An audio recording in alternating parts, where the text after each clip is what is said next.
கோவையில் CII கல்வி தொழில்நுட்ப கண்காட்சி 2024 மற்றும் தேசிய உயர்கல்வி மாநாடு துவங்கியது.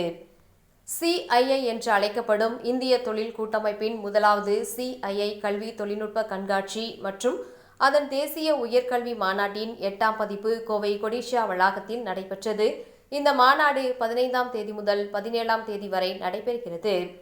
இதன் துவக்க நிகழ்வில் தமிழக அரசின் உயர்கல்வித்துறை கூடுதல் தலைமை செயலாளர் கோபால் கலந்து கொண்டு CII மற்றும் KPMG என்னும் ஆய்வு அமைப்பு தயாரித்த உயர்கல்வி குறித்த அறிக்கையை வெளியிட்டு சிறப்புரை ஆற்றினார்.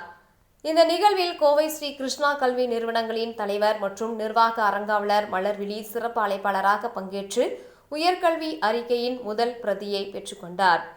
இதையடுத்து 2050இல் உயர்கல்வியின் எதிர்காலம், உயர்கல்வியில் நிகழும் மாற்றங்கள், தொழில்துறைக்கு தயாராகுதலை ஊக்குவித்தல், அறிவு சார்ந்த படைப்புகளை சந்தைப்படுத்துதல் உள்ளிட்ட தலைப்புகளில் பல்வேறு அமர்வுகளில் நடைபெற உள்ளது.